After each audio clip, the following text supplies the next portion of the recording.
ಇರುವೆ ಮತ್ತು ಪಾರಿವಾಳ. ಕಥೆಯನ್ನು ಬರೆಯೋದು ಹೇಗೆ ಅಂತ ನೋಡೋಣ. ಒಂದು ಸುಂದರವಾದ ಕೊಳ, ಅಲ್ಲಿ ಹರಿದಾಡುತ್ತಿದ್ದ ಇರುವೆಯೊಂದು ಒಮ್ಮೆ ನೀರಿನಲ್ಲಿ ಬಿದ್ದು ಬಿಟ್ಟಿತು. Full stop. ಮರದ ಕೊಂಬೆಯ ಮೇಲೆ ಕುಳಿತಿದ್ದ ಒಂದು ಪಾರಿವಾಳವು ಅದನ್ನು ನೋಡಿತು. ಅದು ಒಂದು ಎಲೆಯನ್ನು ಇರುವೆಯ ಹತ್ತಿರ ನೀರಿನ ಮೇಲೆ ಹಾಕಿತು. ಇರುವೆ ಎಲೆಯ ಮೇಲೆ ಹತ್ತಿ ಕ್ಷೇಮವಾಗಿ ದಡವನ್ನು ಸೇರಿತು. Full stop. Next para. ಒಂದು ದಿನ ಒಬ್ಬ ಬೇಟೆಗಾರನು ಅಲ್ಲಿಗೆ ಬಂದನು. ಮರದ ಮೇಲಿದ್ದ ಪಾರಿವಾಳವನ್ನು ನೋಡಿದನು. ಬಾಣವನ್ನು ಗುರಿ ಇಟ್ಟನು. ಅದನ್ನು ಇರುವೆ ನೋಡಿತು. ಅದು ಹೋಗಿ ಬೇಟೆಗಾರನ ಕಾಲನ್ನು ಕಚ್ಚಿತು. ಆಗ ಅವನ ಗುರಿ ತಪ್ಪಿತು. ಬಾಣವು ನೀರಿನಲ್ಲಿ ಬಿತ್ತು. ಪಾರಿವಾಳವು ಹಾರಿ ಹೋಯಿತು. ಹೀಗೆ ಇರುವೆಯು ತನ್ನ ಪ್ರಾಣವನ್ನು ಕಾಪಾಡಿದ ಪಾರಿವಾಳವನ್ನು ರಕ್ಷಿಸಿತು. ನೀತಿ. ಕಥೆಯ ನೀತಿ ಅಂದರೆ ಇತರರಿಗೆ ಸಹಾಯ ಮಾಡಬೇಕು, ಸಹಾಯ ಮಾಡಿದವರನ್ನು ಸ್ಮರಿಸಬೇಕು. ಕತೆ 2. 3 ಕಲ್ಲುಗಳು. ಒಬ್ಬ ಶಿಲ್ಪಿ ಸುಂದರವಾದ ಮೂರ್ತಿಗಳನ್ನು ಕೆತ್ತಲು 3 ಕಲ್ಲುಗಳನ್ನು ತಂದನು. ಮೊದಲನೆಯ ಕಲ್ಲನ್ನು ಸುತ್ತಿಗೆ ಮತ್ತು ಉಳಿಯಿಂದ ಕೆತ್ತಲು ಪ್ರಾರಂಭಿಸಿದನು. ಆ ಕಲ್ಲು ಏಟುಗಳನ್ನು ತಾಳದಾಯಿತು. ಕಲ್ಲು ನನ್ನನ್ನು ಬಿಟ್ಟು ಬಿಡಿ ಎಂದಿತು. ಶಿಲ್ಪಿ ಕಲ್ಲನ್ನು ಪಕ್ಕಕ್ಕಿಟ್ಟನು. ನಂತರ ಎರಡನೆಯ ಕಲ್ಲನ್ನು ತೆಗೆದುಕೊಂಡು 100 ಏಟುಗಳನ್ನು ಹಾಕಿದನು. ಆ ಕಲ್ಲು ಸಹ ಏಟುಗಳನ್ನು ಸಹಿಸದಾಯಿತು. ಆಗ ಶಿಲ್ಪಿ ಬೇಸರ ಮಾಡಿಕೊಳ್ಳದೆ 3ನೆಯ ಕಲ್ಲನ್ನು ತೆಗೆದುಕೊಂಡು ಅದಕ್ಕೆ 1000 ಪೆಟ್ಟುಗಳನ್ನು ಹಾಕಿದನು. ಆ ಕಲ್ಲು ತಾಳ್ಮೆಯಿಂದ ಎಲ್ಲ ಏಟುಗಳನ್ನು ಸಹಿಸಿಕೊಂಡಿತು. ಶಿಲ್ಪಿ ಆ ಕಲ್ಲನ್ನು ಸುಂದರ ಮೂರ್ತಿಯಾಗಿ ಮಾಡಿದನು. ತಾನು ಮಾಡಿದ ಮೂರ್ತಿಯನ್ನು ನೋಡಿ ಆನಂದ ಪಟ್ಟನು. ಆ ಸುಂದರ ಕಲ್ಲಿನ ಮೂರ್ತಿಯನ್ನು ನೋಡಲು ಜನರು ಸಾಲು ಸಾಲಾಗಿ ಬರತೊಡಗಿದರು. ಮೂರ್ತಿಯ ಸೌಂದರ್ಯವನ್ನು ಬಾಯಿ ತುಂಬ ಹೊಗಳಿದರು. ಇದನ್ನು ನೋಡಿದ ಉಳಿದ 2 ಕಲ್ಲುಗಳು ತಾವು ಹಾಗೆ ಆಗಬೇಕೆಂದು ಆಸೆಪಟ್ಟವು. ನಮ್ಮ ಗೆಳೆಯ ಎಲ್ಲ ಏಟುಗಳನ್ನು ಸಹಿಸಿಕೊಂಡನು, ಆದ್ದರಿಂದ ಇಂದು ಸುಂದರ ಮೂರ್ತಿಯಾಗಿದ್ದಾನೆ. ಅದನ್ನು ನೋಡಲು ಪ್ರತಿನಿತ್ಯ ಜನರು ಬರುತ್ತಿದ್ದಾರೆ. ನಾವು ಏಟನ್ನು ಸಹಿಸಿಕೊಳ್ಳುತ್ತೇವೆ, ನಮ್ಮನ್ನು ಸಹ ಸುಂದರ ಮೂರ್ತಿಗಳಾಗಿ ಮಾಡು ಎಂದು ಶಿಲ್ಪಿಯನ್ನು ಬೇಡಿಕೊಂಡವು. ಅದರಂತೆ ಶಿಲ್ಪಿಯು ಸಂತೋಷದಿಂದ ಒಪ್ಪಿ ಅವುಗಳನ್ನು ಸುಂದರ ಮೂರ್ತಿಗಳನ್ನಾಗಿ ಕೆತ್ತಿದನು. ಜನರು 3 ಶಿಲ್ಪಗಳ ಸೌಂದರ್ಯವನ್ನು ಕಣ್ತುಂಬ ನೋಡಿ ಆನಂದಿಸಿದರು. ಶಿಲ್ಪಿಯ ಕುಶಲತೆಯನ್ನು ಮೆಚ್ಚಿ ಅವನಿಗೆ ಅಭಿನಂದನೆ ಸಲ್ಲಿಸಿದರು. ಕಥೆಯ ನೀತಿ: ತಾಳ್ಮೆಗೆ ತಕ್ಕ ಫಲವಿದೆ, ತಾಳಿದವನು ಬಾಳಿಯಾನು.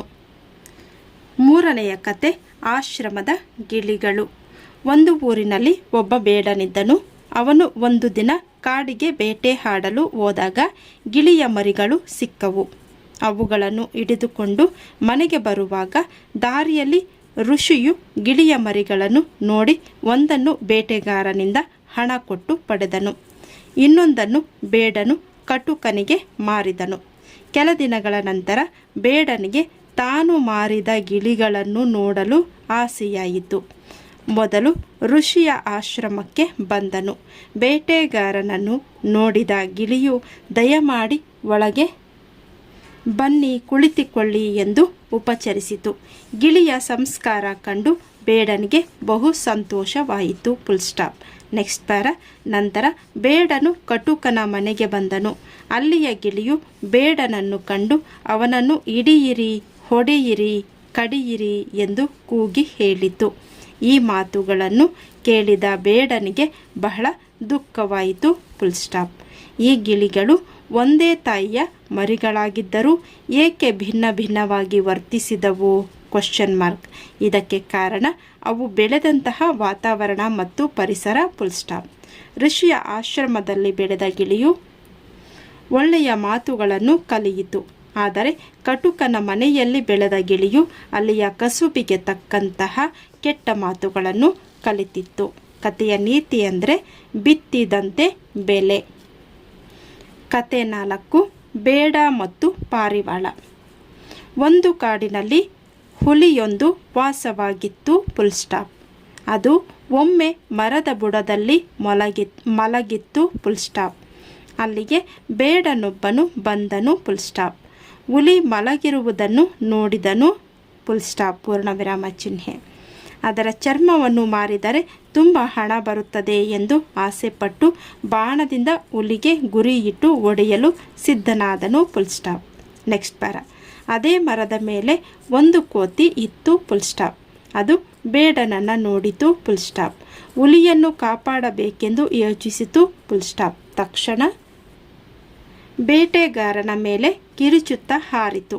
ಬಾಣದ ಗುರಿ ತಪ್ಪಿತು. ಆಗ ಹುಲಿ ಎಚ್ಚರಗೊಂಡು ಓಡಿ ಹೋಯಿತು. Full stop. ಬೇಡನು ಕೋತಿಯ ಕುತಂತ್ರ ಕಂಡು ಕೋಪಗೊಂಡನು. ಅದಕ್ಕೆ ತಕ್ಕ ಪಾಠ ಕಲಿಸಬೇಕೆಂದು ಗಿಡ ಬಳ್ಳಿಗಳಿಂದ ಒಂದು ಗೂಡನ್ನು ತಯಾರು ಮಾಡಿದನು. Full stop. ಅದರೊಳಗೆ ಕೋತಿಗೆ ಇಷ್ಟವಾಗುವ ಬಾಳೆಹಣ್ಣು ಇಟ್ಟು ಮರದ ಹಿಂದೆ ಅಡಗಿ ಕುಳಿತುಕೊಂಡನು. ಅದೇ ಮರದ ಬುಡದಲ್ಲಿ ಇರುವೆಗಳ ಹುತ್ತವಿತ್ತು. ಇರುವೆಗಳು ಬೇಡನನ್ನು ನೋಡಿದವು. Full stop. ಯಾವುದೋ ಪ್ರಾಣಿಯನ್ನು ಹಿಡಿಯಲು ಬೇಡ ಹೊಂಚು ಹಾಕಿದ್ದಾನೆ, ಇವನನ್ನು ಇಲ್ಲಿಂದ ಓಡಿಸಬೇಕು ಎಂದುಕೊಂಡವು. ಎಲ್ಲ ಇರುವೆಗಳು ಸೇರಿಕೊಂಡು ಬೇಡನ ಕಾಲುಗಳನ್ನು ಕಚ್ಚತೊಡಗಿದವು. Full stop. ಅವನು ಅಲ್ಲಿಂದ ಓಡಿ ಹೋದನು. Full stop. ಇದನ್ನು ಕಾಗೆಯೊಂದು ನೋಡಿತು. Full stop. ಬೇಟೆಗಾರನನ್ನು ಏಕೆ ಕಚ್ಚಿದಿರಿ ಎಂದು ಕೇಳಿತು. ಆಗ ಇರುವೆಗಳು, ದುಷ್ಟ, ಅವನು ನಮಗೆಲ್ಲ ಶತ್ರು, ಅದಕ್ಕೆ ಅವನನ್ನು ಕಚ್ಚಿದೆವು ಎಂದು ಹೇಳಿತು. ನೋಡಿ, ಆಗ ಇರುವೆಗಳು, ದುಷ್ಟ, ಅವನು ನಮಗೆಲ್ಲ ಶತ್ರು, ಅದಕ್ಕೆ ಅವನನ್ನು ಕಚ್ಚಿದೆವು ಎಂದು ಹೇಳಿತು. Full stop. ಕಾಗೆಯು ಕೋತಿಯ ಬಳಿಗೆ ಹೋಗಿ, ನೀನು ಬೇಟೆಗಾರನ ಮೇಲೆ ಏಕೆ ಹಾರಿದೆ ಎಂದು ಕೇಳಿತು.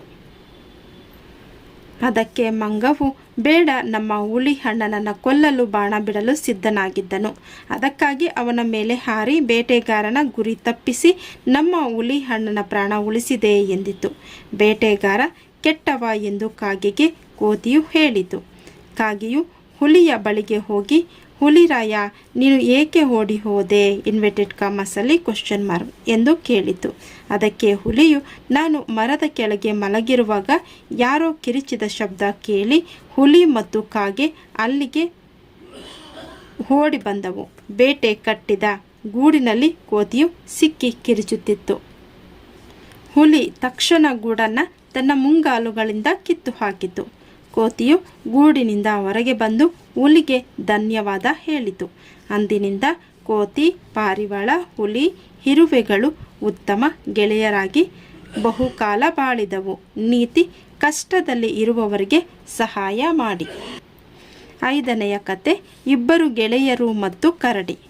ಕಮಲಾಪುರ ಎಂಬ ಊರಿನಲ್ಲಿ ನಾಗಣ್ಣ ಮತ್ತು ಶಿವಣ್ಣರೆಂಬ ಇಬ್ಬರು ಗೆಳೆಯರಿದ್ದರು. Full stop. ಅವರು ಒಂದು ದಿನ ಕಟ್ಟಿಗೆ ತರಲು ಕಾಡಿಗೆ ಹೋದರು. Full stop. ಕಾಡಿನಲ್ಲಿ ಒಂದು ಕರಡಿ ದೂರದಲ್ಲಿ ಬರುತ್ತಿರುವುದನ್ನು ಕಂಡರು. Full stop. ಕರಡಿಯನ್ನು ಕಂಡು ನಾಗಣ್ಣ ಹೆದರಿ ಒಬ್ಬನೇ ಬೇಗನೆ ಮರವನ್ನು ಹತ್ತಿ ಕುಳಿತನು. Full stop. ಆದರೆ ಶಿವಣ್ಣನಿಗೆ ಮರ ಹತ್ತಲು ಬರುತ್ತಿರಲಿಲ್ಲ. ನಾಗಣ್ಣನು ಶಿವಣ್ಣನಿಗೆ ಮರ ಹತ್ತಲು ಸಹಾಯ ಮಾಡಲಿಲ್ಲ. ಕೊನೆಗೆ ಶಿವಣ್ಣನು ಒಂದು ಉಪಾಯ ಮಾಡಿ ಮರದ ಕೆಳಗೆ ಸತ್ತಂತೆ ಮಲಗಿದನು. ಕರಡಿಯು ನೆಲದ ಮೇಲೆ ಮಲಗಿದ್ದ ಶಿವಣ್ಣನನ್ನು ನೋಡಿ ಕಿವಿಯನ್ನು ಮೂಸಿ ಹೊರಟು ಹೋಯಿತು. ನಂತರ ನಾಗಣ್ಣನು ಮರದ ಕೆಳಗೆ ಹಿಡಿದು ಬಂದು, ಶಿವಣ್ಣ, ಕರಡಿಯು ನಿನ್ನ ಕಿವಿಯಲ್ಲಿ ಏನು ಹೇಳಿತು ಕ್ವಶನ್ ಮಾರ್ಕ್ ಎಂದು ಕೇಳಿದನು. ಅದಕ್ಕೆ ಶಿವಣ್ಣನು, ಸಮಯಕ್ಕೆ ಸಹಾಯ ಮಾಡದ ಗೆಳೆಯ ಮಿತ್ರದ್ರೋಹಿ ಎಂದು ಹೇಳಿತು ಎಂದನು. ನೋಡಿ, ಇದು ಇನ್ವರ್ಟೆಡ್ ಕಾಮರ್ಸಲ್ಲಿ, ಯಾಕಂದರೆ ಇದು ಅದರ ವರ್ಡ್ಸನ್ನು ನಾವು ಹೇಳ್ತಾ ಇದ್ದೀವಿ. ಕರಡಿಯ ಮಾತನ್ನು ಸಮಯಕ್ಕೆ ಸಹಾಯ ಮಾಡದ ಗೆಳೆಯ ಮಿತ್ರದ್ರೋಹಿ ಎಂದು ಹೇಳಿತು ಎಂದನು. ಅದಾದ ನಂತರ ನೀತಿ: ಆಪತ್ತಿಗಾದವನೇ ನಿಜವಾದ ನೆಂಟ.